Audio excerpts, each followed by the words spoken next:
자, 두 번째 한번 보도록 할게요. 요번 지문은 앞에 거보다는 좀 더 조금 무난하게 우리가 읽을 수 있을 것 같긴 한데, 요 안에서도 좀 쟁점이 있습니다. 우선 제목을, 이제 소제목을 보니까, 이 저널리스틱 디스클로저라고 그래서, 우리가 이제, 기사가 됐던 아니면 화면에 담겼던 그러한 보도 이야기가 공개가 되었을 때, 우리가 또 그러한 것이 이 인터넷상에서 영원한 인터넷상에서 이러한 게 공개가 되었을 때 문제점을 다루는 거예요. 그럼 이 두 관계가 어떤 건지를 한번 세부적으로 봐야 되겠죠. 우선 내용은 이렇게 저널리스트의 어떤 정보를 갖다가 공개했을 때 영원히 인터넷에서 남아있을 수 있다라고 하는 거. 그럼 이제 어떤 정보를 우리가 공개해야 될지 자체가 앞으로는 굉장히 문제점이 될 수 있다는 거. 왜냐면 영속적으로 남아있으니까. 자, 이제 비교 대조의 글전개가 나오는데, 우선 시간의 대조가 나오는 거죠. 시간의 대조. 자, 웬이야라는 시기에 모든 뉴스의 이야기라고 하는 게 인쇄물의 형태였어요. 자, 이제 물리적으로 저장이 되고, 그 다음에 그게 이제 회상이 되는, 이제 다시 꺼집어내는. 근데 이제 그런 시대에서는 클립 파일스, 우리가 클립을 한 다음에 이제 파일 처리를 한 건데, 그것이 이제 그냥 방치돼 있다라는 거죠. 이 파일 캐비넷에. 그리고 비디오 테이프도 그냥 방치돼서 놓여 있다라는 거야. 이 선반에. 자, 그러면서 이 먼지만 가득 이제 쌓이면서, 소복히 쌓이면서. 자, 그런데 그러면서 이제 소위 이 뉴스 기관에서 소위 말하는 몰그라는 어떤 형태로 이렇게 먼지만 쌓인 상태로 계속 있다라는 거야. 그리고 일단 이제 이렇게 신문에 이제 실렸어. 그리고 그 다음에 이제 클립으로 묶은 다음에 파일화가 돼버린, 그러니까 서류철에 집어넣었다라는 거예요. 자, 이렇게 서류철에 일단 집어넣고 나면 이 이야기들은 좀처럼 다시 들춰보지 않는 거죠. 뭐 하지 않는 한 바로 그 이야기에서 언급된 사람들이 있을 거 아니에요. 그 사람들이 다시 표면화되지 않는 이상, 다른 나중에 이 가치 있는 어떤 사건에서 표면화되지 않는 이상은 그냥 가만히 그냥 파일 처리된 다음에 먼지만 소복히 쌓이면서 있는다라는 거예요. 그렇죠? 자, 그리고 그런 다음 이 지금 이야기들, 요 스토리스. 자, 이 스토리를 다시 이제 표면화가 되겠지. only if일 때만. 자, 그 리포터가 뭐라고 생각할 때, 야, 클립 파일을 다시 좀 확인 좀 해야 되겠다라고 하는 거. 자, 이렇게 되는 거죠. 근데 이제 이거와 이제 나중에는 이제 온라인상의 이야기와 그 스토리와 이제 대조가 되는 거거든요. 그 이제 먼저 앞에 거 이 과거에 이 공개되었던 이 뉴스거리라고 하는 거의 특징을 계속 살펴보는 거예요. 그리고 뉴스 단체 직원들에게 자, 그 사람들이 이용 가능했던 이 초기의 이야기라고 하는 것이, 자, 이제 공공연하게 이제 보여지지 않는 거죠. 그것이 일단 뭐 되고 났을 때 처음 이렇게 뉴스로 공개된 다음에는, 출간이 된 다음에는 뭐 이제 신문으로 나온 다음에 안 된다라는 거야. 그러면서 여기서 이제 문단이 끊기는 거라 마찬가지예요. 그렇게 과거와 대조적으로. 자, 볼게요. 이제는 그럼 이제 온라인 시대를 말하는 거예요. 이 바로 디지털 시대. 이 디지털 시대 때 오래 전에 이렇게 나왔던 이야기, 심지어는 자, 이제 디지털 시대 이전의 이야기조차 이용 가능한 거죠. 후이아라는 사람에게. 자, fill in 뭘 채우는 거야? 발은 이제 키워드만 집어넣으면 되는 거예요. 어디에다가? search 엔진에다가. 그러면 여기서 우리가 이제 추론할 수 있는 내용이 뭐가 되는 거예요? 추론할 수 있는 게 인터넷 시대가 되면서 이전 정보들도 이렇게 인터넷 시대 때 담겨져 있다라는 걸 알 수 있겠지. 이번에 이제 체크를 하는 거요. 자, 근데 이것이 뭐가 될 수 있다? 윤리적 문제가 될 수 있다는 거. 왜냐하면 이런 영속적 메모리 뱅크라는 이 웹상의 이 뱅크가, 자, 점차적으로 뭘 의미하냐면 더 이상 두 번째 찬스가 없는 거다. No opportunities. 자, 기회가 없다라는 거. To escape. 뭐를 갖다가 빠져나가는, 우리가 주공 글자라고 그래서 이 가슴팍에 새겨놓는 거 있잖아요. 그래서 너의 디지털 과거, 즉 디지털 상에 이렇게 과거가 이렇게 저장돼 있는데, 이러한 것도 이제 빠져나갈 수 없다는 거예요. 예를 들어서 내가 과거에 어떤 좀 실수를 했어. 그러면 인터넷 와가지고 계속 들춰보면서 다시 한번 그걸 가지고 또 괴롭힐 수 있는 거잖아요. 그래서 상황에 따라서는 어떻게 되냐면 너가 했던 최악의 것이, 자 그럼 여기서 최악의 것이라는 건 인터넷상에 저장돼 있는 걸 말하는 거예요. 종종 첫 번째 것이 된다. 모든 사람이 너에 대해서 아는 첫 번째 것. 그럼 여기서는 이제 무슨 말을 하려고 하는 거야? 그렇죠. 내가 만약에 어떤 사람에 대해서 알고 싶어졌어. 근데 이제 막상 들춰보니까 뭐가 되는 거? 그 사람의 모든 인생의 스토리는 다 걸러내고 그 나쁜 짓 했던 것만 딱 이제 저장이 된다라는 거죠. 아니면 부끄러운 일.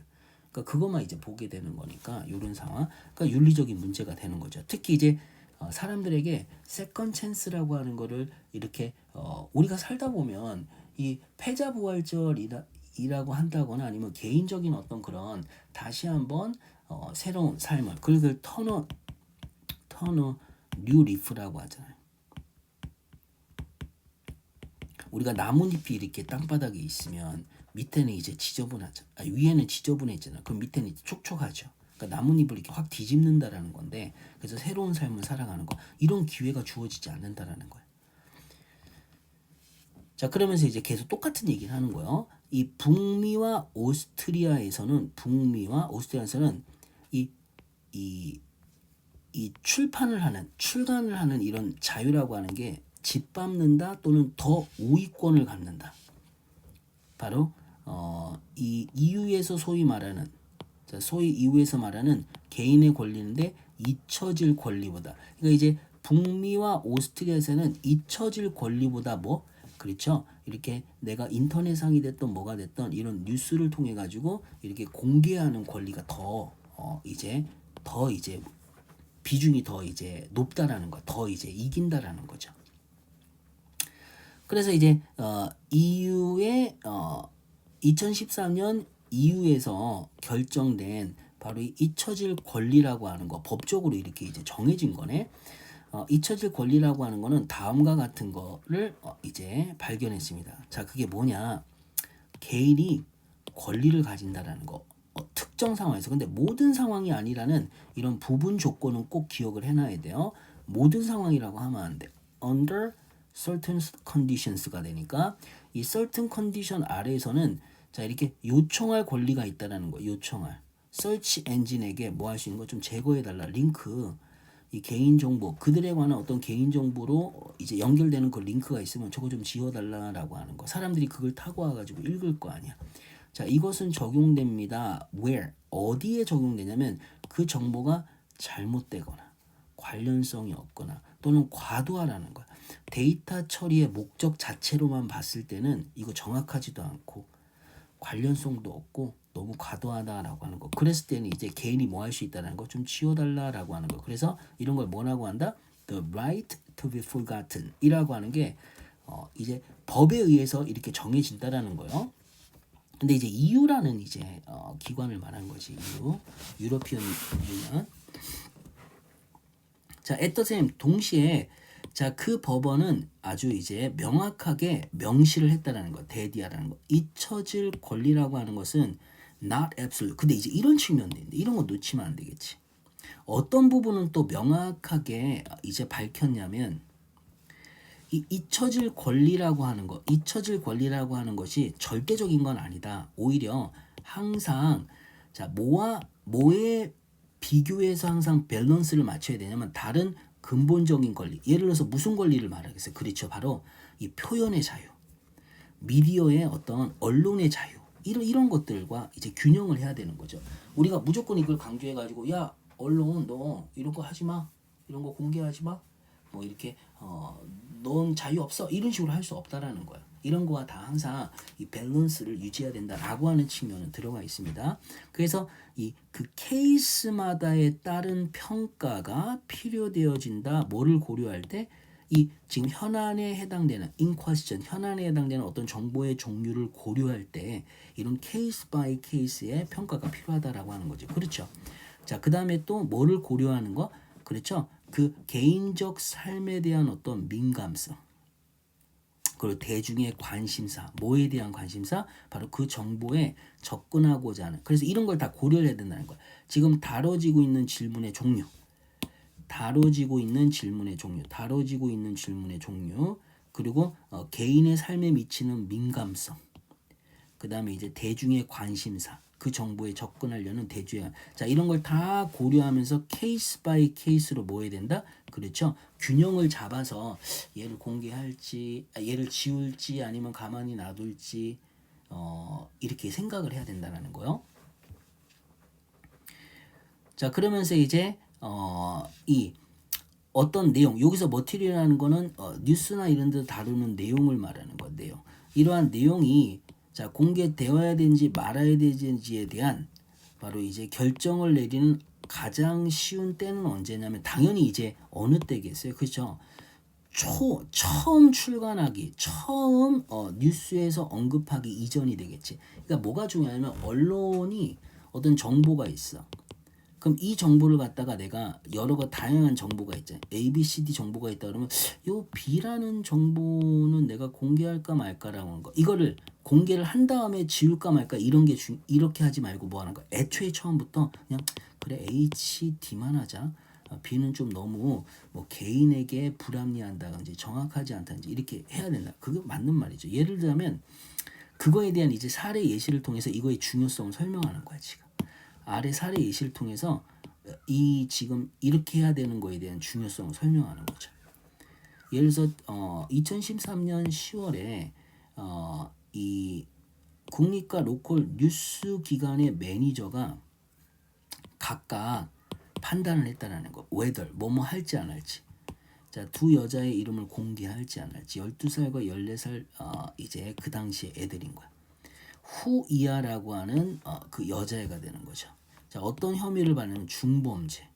이 온라인 상에서 이제 자살과 관련된 온라인 괴롭힘 그 사건에서 중범죄를 이제 혐의를 받은 이 두 여자의 이름을 공개할까 말까 하는 것.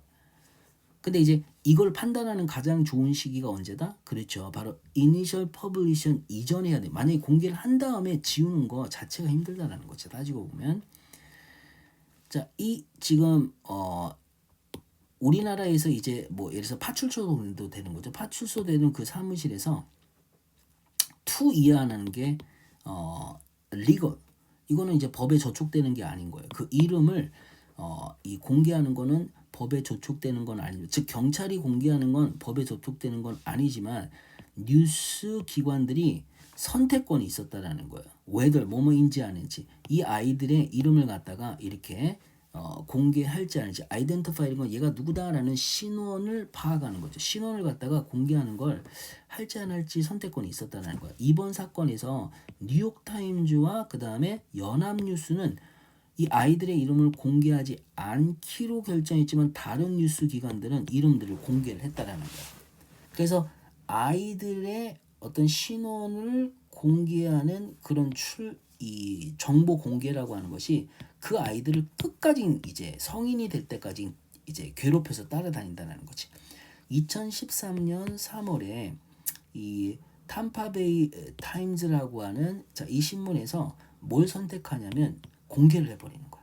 한 10대의 이름을 갖다가 when 자, it was discovered 데디아라는 게 나중에 발견되었을 때 그의 아버지인데 알고 보니까 이제 위원회네 학교 이제 보이 보드 멤버 무슨 그 지역 학교와 관련된 이제 남자 학교와 관련된 위원회의 한 사람인데 아버지가 이용을 했다라는 거야. 그의 관직 공공관직을 이용해서 뭐를 부풀린 거야? 아이의 성적이나 그래서 이제 편취를 위해서 이너 스킴이라는 거는 자기에게 유리하게 하기 위해서 편취를 위해서 이렇게 이 아이의 아카데믹 레코드 바로 성적을 갖다가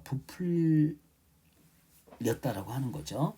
인볼빙 뭐를 포함한 이제 이런 사기 편취냐면 뭐 집에서 보는 테스트와 그 다음에 이 바뀌어진 성적 그 다음에 가짜 이제 과정을 코urse 디스크리션 내가 어떤 수업을 들었는지 그런 것도 다 이렇게 짝퉁으로 보고서가 짝퉁이니까 근데 이렇게 했는데 이때 이제 이렇게 한 아이의 아버지가 아니라 그 이제 당사자인 이 10대의 이름을 갖다가 공개하기로 마음을 먹었다라는 거야. 근데 일단 공개가 되면 뭐라는 거야? 이거 지우기가 쉽지 않은 거. 그러니까 저런 법까지 나왔을 거 아니야. 그래서 이제 그걸 이제 설명하는 겁니다. 자, 이번에 했던 거는 좀 짧은데요. 그렇게 뭐 어렵다라기보다는 앞에 게 좀 더 어려웠던 것 같고, 여기에서는 우리가 어떤 윤리적 문제가 있을 수 있다? 우리가 인터넷상에서 어떤 정보를 공개하고 나면 과거와 달리 뭐 한다라는 거야. 나중에 사람들이 누구나 다 그걸 들춰봐서 그게 이제 윤리적 문제를 야기할 수 있다. 특히나 그 사람에게 세컨 찬스라는 거를 주지 않고 오히려 그걸 이용해서 괴롭힘을 이제 계속 당하게 되는 거. 그런 측면은 생각하시면 되겠습니다.